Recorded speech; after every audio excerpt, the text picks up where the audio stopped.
A week after my sister's wedding passed in a hush, I learned she'd torn a page out of our family's playbook, and I was the one handed to read it aloud, loud enough to rewrite us all. Secrets travel fastest when the family pretends not to notice. The wedding photos finally surfaced on social media, captioned with joy and sighs of relief, while I watched from the edge of a crowded room, wondering why my parents never spoke a word about it.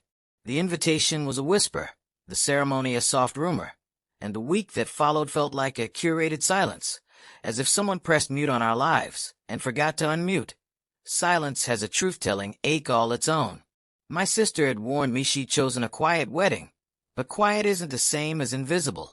I called her that night, and her voice trembled with happiness and fear. She confessed small details I'd never expected to hear.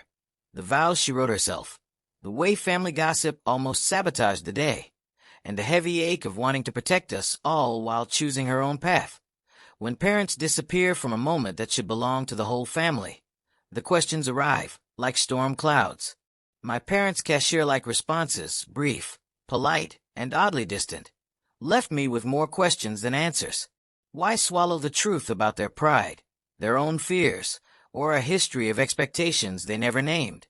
The absence of mention felt louder than any toast, louder than any wedding speech, louder than the clink of champagne glasses. That a sibling's wedding is a mirror.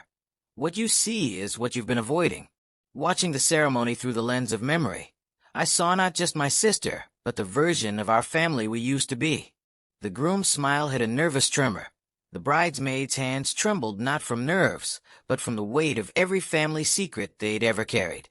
I realized the day wasn't only hers. It was a shared, imperfect moment that forced us to confront our own unspoken rules.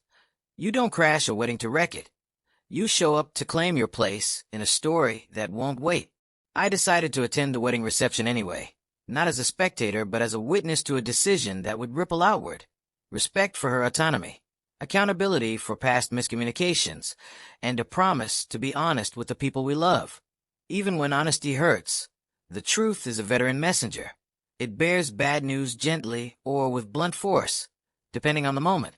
In the weeks after, I confronted small, sharp truths. The way we avoid frank conversations to protect fragile reputations, the fear of upsetting parental authority, and the quiet fear that reconciliation might require painful, uncomfortable honesty. Forgiveness isn't a shortcut. It's a doorway that only opens with courage. I offered a tentative form of forgiveness to the family dynamic itself. Forgiveness for the silence that shielded us. Forgiveness for the unspoken expectations, and forgiveness for the fear that future conversations might be harder than the wedding day was sweet. Boundaries aren't walls. They're bridges built with clear language and mutual respect. We began drafting a plan for how to move forward. Honest conversations with our sister about her happiness, candid talks with our parents about expectations, and a commitment to support one another even when the truth stings that a family's healing is a mosaic assembled from tiny, consistent choices. Through late-night calls and text messages, we stitched together a framework for better communication, regular check-ins, permission to disagree with kindness, and a shared intention to protect each other's growth. Even when it means disappointing familiar narratives, the wedding that wasn't talked about becomes the turning point that could finally write us a new chapter. The week after the wedding, we chose to begin again, not to erase the past, but to reframe it. The look on their faces, curiosity, relief, a tinge of fear, became a map for how to handle future celebrations with honesty, openness, and a willingness to grow as a family, not just as individuals.